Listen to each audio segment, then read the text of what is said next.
Good morning friends. अभी जो हम टॉपिक स्टार्ट करने जा रहे हैं जेएनएम फर्स्ट ईयर का, जेएनएम सेकेंड ईयर का, मेडिकल सर्जिकल फर्स्ट का नेक्स्ट टॉपिक होगा हर्निया। तो चलिए हम बात करते हैं हर्निया के बारे में। आप पहले हर्निया को डायग्राम को देखिए गौर से।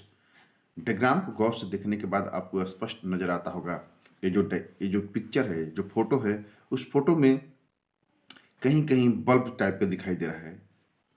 जैसे लगता है कि कुछ चीज बाहर निकल रहा है। देखिए, गोला गोला गोला गोला टाइप का दिखाई दे रहा है। यही हर्निया, हर्निया यही है। और इसको देखिए, जांघ के बीच में है, पेट में है, नाभि के ऊपर है, नाभि में है। मतलब कि कहीं भी हो सकता है हर्निया। दोनों जांघ के किनारा भी हो सकता है, पेट के अगल बगल हो सकता है, जो नाभि है नाभि में भी हो सकता है, और नाभि के ऊपर भी हो सकता है। हर्निया है क्या? आइए हम बात करते हैं हर्निया के बारे में। हर्निया है क्या? हर्निया क्या है? हर्निया है क्या? हर्निया एक ऐसी बीमारी है जो कि आपके शरीर की जो मांसपेशियां होती है उसमें बहुत से लेयर होते हैं। पेरिटोनियम, एपिडर्मिस, डर्मिस, सब बहुत से लेयर होते हैं। उस लेयर के अंदर हमारा अंग रहता है, डाइजेस्टिव सिस्टम रहता है। और आपको अच्छे से मालूम है कि शरीर के अंदर एक प्रेशर होता है। हमारा जो शरीर चलता है एक प्रेशर पर चलता है, एक सिस्टम पर चलता है। प्रेशर के चलते सब कुछ सिस्टमेटिक ढंग से वो अरेंज रहता है। लेकिन कभी कभी ऐसा होता है कि जो जो लेयर, जो मेरा शरीर का लेयर कमजोर पड़ता है, वहां पर होता क्या है कि शरीर का जो अंग होता है, जैसे पेट का ही अंग हुआ, कोई भी अंग हुआ, वहां से बाहर निकल जाता है। क्योंकि क्योंकि दोनों का प्रेशर क्या होता है, बैलेंस रहता है। दोनों का जब प्रेशर बैलेंस रहता है तो अंग भी क्या होता है, अंदर सही से ढंग से अरेंज रहता है। लेकिन जहां पर उसको प्रेशर हाई मिला और वहां पर अंग क्या हुआ, वहां का अंग थोड़ा सा कमजोर मिला, लेयर कमजोर मिला, तो वहां से बल्ब टाइप के फेंक देता है। मांसपेशियों तो से क्या होता है, वो अंग थोड़ा सा बाहर टाइप का आता है। जो बाहर टाइप का आता है तो उसके चलते क्या दिखाई देता है, आपको बल्ब टाइप का दिखाई देगा, गुच्छा गोलाकार का दिखाई देगा, बड़ा सा। इसी को हम लोग क्या बोलते हैं, हर्निया बोलते हैं। हर्निया ऐसे खतरनाक नहीं होता है, इसका कोई लक्षण नहीं होता है। लेकिन यदि आपका उसका ट्रीटमेंट सही टाइम पर नहीं लेते हैं, सही टाइम पर उसका इलाज नहीं कराते हैं, तो आपके लिए घातक भी हो सकता है। हर्निया के हम टाइप के बारे में बात करते हैं। हर्निया के टाइप के बारे में बात करते हैं, जैसे एलिंगुअल हर्निया, हाइटल हर्निया, नाल हर्निया, उदर हर्निया। मतलब जिस अंग में वो बल्ब निकलेगा उसको हम लोग उस नाम से हम लोग पुकारते हैं। जैसे हाइटल हर्निया हो गया। हाइटल हर्निया जो होता है पेट के ऊपरी हिस्सा, मतलब कि जो आपका चेस्ट होता है, वहां पर आपको, वहां पर जब निकलता है बल्ब टाइप का स्ट्रक्चर, तो हम लोग उसको हाइटल हर्निया बोलते हैं। जो कि डाइफ्रैगम के नीचे और पेट के ऊपर होता है वो हर्निया। वहां पर क्या होता है कि मैंने आपको पहले ही बोला कि एक प्रेशराइज सिस्टम में, मतलब कि प्रेशर के बैलेंस पर सब कुछ चल रहा है। कहीं भी आपको प्रेशर का अनबैलेंस हुआ, उसके साथ साथ वहाँ का लेयर थोड़ा सा कमजोर पड़ा, तो वहाँ पर आपको बल्ब टाइप का स्ट्रक्चर आपको दिखाई दे सकता है। ये अक्सर आपको 50 साल की उम्र में होती है, और जिसको आपको जीआरडी मतलब गैस रिफ्लेक्स डिजीज का समस्या होता है, जिसको गैस की शिकायत बहुत ज़्यादा होती है, जिसका गैस ऊपर चढ़ता है, उसको इस टाइप की समस्या होने का डर रहता है। नाल हर्निया जो होता है, ये अम्बिलिकल कॉर्ड, जिसको हम लोग नाभि बोलते हैं, ये अक्सर बच्चों को होता है नाल हर्निया। नाल हर्निया होने के पीछे कारण है आपको, आप जैसे जब बच्चा जन्म लेता है तो उस टाइम यदि नाल बढ़िया से नहीं बंधाता है, बढ़िया से उसको नहीं सेटअप कर पाता है, तो ऐसी परिस्थिति में नाल हर्निया होने की संभावना बढ़ जाती है। क्योंकि वहाँ बल्ब टाइप का स्ट्रक्चर बाहर फेंक देता है। फिर क्योंकि मैंने पहले ही बताया कि आपको क्या होता है, पूरे शरीर में प्रेशर सिस्टम होता है। आपको अच्छे से मालूम है हमारे शरीर में बीपी होता है, मतलब ब्लड प्रेशर होता है, प्रेशर सिस्टम होता है। प्रेशर सिस्टम से पूरा शरीर चलता है। जहाँ पर उसको कोई भी अंग कमजोर दिखाई पड़ेगा, वहाँ पर प्रेशर के ज़्यादा प्रेशर के चलते क्या करेगा, वो बाहर फेंक देगा, जिसको हम लोग नाल हर्निया बोलते हैं। हर्निया का लक्षण क्या है? हर्निया क्या होता है, बहुत ज़्यादा दर्द नहीं होता, इसमें खास कोई दर्द वर्द नहीं होता है, लेकिन आदमी को असुविधा महसूस होती है, आदमी को समस्याएं महसूस होती है।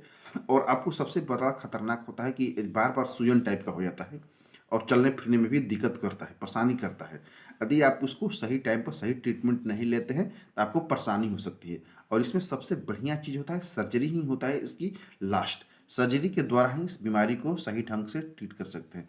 इसमें क्या क्या समस्या आती है, दर्द होने लगता है, जी मिचलाने लगता है, उल्टी होने लगता है, और क्या होता है कि जो उभार बाहर आता है उसको पूरा अंदर धकेलने में बड़ी मेहनत करना पड़ता है। कभी कभी बहुत ज़्यादा परेशानी भी होती है पेशेंट को बहुत ज़्यादा दिक्कत महसूस होता है। इसके क्या क्या कारण हो सकते हैं? एक तो कारण आपको जन्मजात हो सकता है, गर्भ के टाइम में हो सकता है, क्योंकि आप देखिएगा कि गर्भ के समय जो शरीर का विकास होता है उस टाइम में अधिक बढ़िया से जो आपकी शरीर की जो लेयरें होती हैं अंदर में, वो लेयर ढंग से नहीं विकास कर पाया, तो ऐसी परिस्थिति में आपको ऐसी समस्या हो सकती है। दूसरी समस्या, आपको बहुत कम समय में बच्चा का जन्म होना। यदि बच्चा का जन्म बहुत कम टाइम के अंदर हो जाता है तो उसकी जो शरीर की जो थोड़ा सा कमजोर होता है, उसका उम्र बढ़ने की स्थिति में। दूसरा, आपको चोट या सर्जरी, जैसे चोट को लगा हो या सर्जरी किया गया हो और सर्जरी ढंग से नहीं किया गया हो, उसको बढ़िया से टाँका नहीं मारा गया हो, तो वो एरिया क्या होगा, कमज़ोर पड़ जाएगा। वैसी स्थिति में भी आपको ऐसी स्थिति में भी आपको हर्निया की शिकायत हो सकती है, क्योंकि जो अंग कमजोर पड़, पहले ही मैंने बताया, इसमें होता कुछ नहीं। इसमें क्या होता है कि जो अंग आपको कमजोर पड़ेगा, जहाँ पर प्रेशर अनबैलेंस करेगा, वहाँ पर वो अंग बाहर फेंक सकता है, जिसके चलते आपको हर्निया की शिकायत हो सकती है। चाहे आप, जैसे मान लो कोई व्यक्ति होता है जो व्यायाम करता है, चाहे जिम जाता है, बहुत ज़्यादा वजन उठाता है तो आपको अच्छे से मालूम है कि जो व्यक्ति बहुत ज़्यादा वजन उठाएगा, बहुत ज़्यादा एक्सरसाइज करेगा, तो कहीं प्रेशर अनबैलेंस किया, कहीं प्रेशर अनबैलेंस किया, तो वैसी परिस्थिति में यदि प्रेशर जहाँ भी अनबैलेंस करेगा, तो ऐसी परिस्थिति में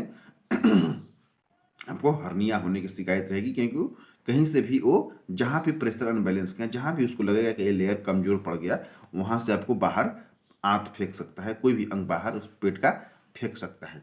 वैसी परिस्थिति में आपको हर्निया की शिकायत होगी। दूसरा चीज़, गर्भ अवस्था में। गर्भ अवस्था में सबसे ज़्यादा डर रहता है, क्योंकि गर्भ अवस्था में होता क्या है कि पहले ही से जो उदर होता है, उदर के ऊपर क्या होता है, लोड बढ़ता है, क्योंकि उदर बढ़ता है, तो ऐसी परिस्थिति में डर रहता है। देख, तो प्रेशर पहले से रहता है, उदर में बढ़ा रहता है, और कहीं प्रेशर ज़्यादा बढ़ जाए, जो अंग उसको कमज़ोर लगेगा, वहाँ पर वो फेंक सकता है, जो आंत है, आंतें बाहर फेंक सकती हैं। तो ऐसी सबसे डर रहता है। दूसरा, कब्ज की शिकायत। जिसको कब्ज की शिकायत होती है, मल त्याग करते समय बहुत ज़्यादा प्रेशर लगाने की जरूरत पड़ती है, उस टाइम भी आपको जांघ के किनारा या उदर में या नाभि में कहीं भी आपको इस टाइप की समस्या, हर्निया की समस्या हो सकती है। हर्निया के जोखिम कारक क्या है? जैसे बच्चा जन्म से पहले समय से पहले जन्म ले लिया, मैंने पहले ही बताया कि जब बच्चा समय से पहले यदि जन्म लेता है, तो ऐसी परिस्थिति में क्या होता है कि उसके शरीर की जो लेयरें होती हैं वो प्रॉपर तौर पर विकास नहीं कर पाती हैं। जितना अच्छा से विकास करना चाहिए उतना अच्छा से विकास नहीं कर पाती हैं, लेयरें काफ़ी कमज़ोर होती है। तो ऐसी परिस्थिति में इस टाइप की संभावनाएं होने का डर रहता है। जन्म के समय कम वजन कब कब होता है? जब शरीर बच्चा बढ़िया से विकास नहीं करता है, बहुत ज़्यादा बढ़ी हुई उम्र हो। जैसे खांसी, आप लोग देखते होंगे, जो व्यक्ति खांसता है उसको बहुत ज़्यादा लीव, जो जब खांसता है व्यक्ति तो उसको पेट से पूरा प्रेशर लगता है। तो वैसी स्थिति में आपको हर्निया की शिकायत हो सकता है, क्योंकि कहीं कहीं भी आपको पेट से प्रेशर अनबैलेंस के कारण आंत फेंक सकती है। उसको गर्भ अवस्था में कब्ज की समस्या।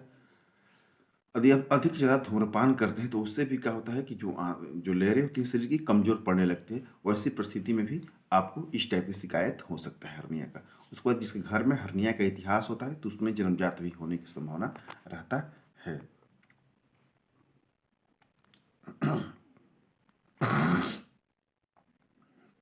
हर्निया को निदान कैसे किया था? हर्निया को निदान पहले क्या करते हैं, डॉक्टर को पहुँचाने के बाद उसको आपको इतिहास लेते हैं, पूरा पूरा इतिहास लेते हैं कि क्या समस्या है, कैसे आपको क्या क्या परेशानी है। उसके बाद आपको देखते हैं, पहले आपको उभार को नोटिस किया जाता है कि उभार कहाँ पे हो रहा है, उभार क्यों हो रहा है, उभार होने का कारण क्या है, आपको क्या क्या परेशानी हो रही है। सभी बातों को आपसे पूछा जाता है, उसके हिस्ट्री लिया जाता है कि आपको उभार क्यों हो रहा है, उभार होने के पीछे कारण क्या है, आपको क्या क्या शरीर में समस्या है।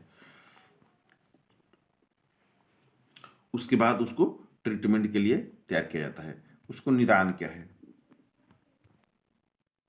उसका सबसे बढ़िया निदान है, यदि देखा जाए हर्निया को, तो उसका सबसे बढ़िया निदान आपको है कि ऑपरेशन ही इसका सबसे बढ़िया निदान है। हाँ, एक होता है हाइडल हर्निया, जो कि मैंने बताया कि जो आपको डायफ्रैगम और लीवर के पेट के बीच के होता है, वहाँ पर होता है जो जीआरडी होता है, गैस के चलते होता है। तो इसको हम लोग ट्रीटमेंट के द्वारा इसको हम लोग डाउन कर सकते हैं। जैसे आपको प्रोटॉन गैस की कोई दवा देकर या एंटासिड देकर उसको हम लोग डाउन कर सकते हैं। लेकिन जो और सब हर्निया होते हैं उसको डाउन नहीं किया जाता है, उसको लास्टली ऑपरेशन ही किया जाता है। इसके लिए पहले हम लोग क्या करते हैं, पेट का अल्ट्रासाउंड करते हैं, देखते हैं कि कहाँ पर उसकी जो लेयरें हैं ज़्यादा कमजोर है, कहाँ से ज़्यादा वो फेंक रहा है। उसके बाद पेट का सीटी स्कैन के एमआरआई करके देखते हैं, उसमें एक्सरे करके देखते हैं, इंडोस्कोपी करते हैं। उसके बाद इसका जो लास्ट ऑपरेशन होता है, लास्टली हम लोग क्या करते हैं, इसमें दो होता है, ओपन सर्जरी होता है, लेप्रोस्कोपिक सर्जरी होता है। ओपन सर्जरी में मतलब कि उसको चीर फाड़ कर किया जाता है, जो जिस अंग पर ज़्यादा बार बार हर्निया हो रही है। मैंने पहले ही बताया कि वो हर जगह नहीं हो सकती, कुछ ही पार्ट होती है जहाँ पर हर्निया होने की संभावना ज़्यादा रहता है। तो जो अंग ज़्यादा थोड़ा सा कमज़ोर होगा उस अंग को पुनः ऑपरेशन करके उस अंग को अच्छे से सीलिंग कर दिया जाएगा, पुनः उसको एक जाली लगा दिया जाएगा, ताकि जो अंदर से जो बाहर फेंक रहा है अंग वो नहीं फेंकेगा। क्योंकि उसको मैंने पहले ही बताया कि उसमें कहा था जो प्रिटोनियम जो लेयर होते हैं पेट के अंदर, वो लेयर कमजोर जहाँ पड़ता है वहीं पर ज़्यादा फेंकने की संभावना होती है। यदि उसको जाली लगाकर अच्छे से उसको सीलिंग कर दिया जाए, ऐसे स्ट्रेच कर दिया जाए, तो ऐसी संभावना होने का डर कम होता है। उसके बाद लेप्रोस्कोपिक होता है, जो कि मशीन के द्वारा होता है। इसमें कोई खास लेप्रोस्कोपिक सर्जरी में ज़्यादा ब्लड का लॉस नहीं होता है, ज़्यादा परेशानी नहीं होती, लेकिन ओपन सर्जरी में थोड़ा सा ब्लड का लॉस होने का डर रहता है, थोड़ा सा खतरा भी होता है, ज़्यादा चीरा फाड़ने के लगाने की जरूरत पड़ती है। प्रत्येक आप किसी भी तरीका से आप इसका ओपन सर्जरी या लेप्रोस्कोपिक सर्जरी करवा सकते हैं, क्योंकि इसमें दवा से कोई खास व्यवस्था नहीं है, कुछ दवा से इसमें खास कोई ट्रीटमेंट नहीं दिया जाता है। Thank you. यदि मेरा ये लेक्चर अच्छा लगा होगा तो इसको लाइक कीजिए, शेयर कीजिए और सब्सक्राइब कीजिए। Thank you.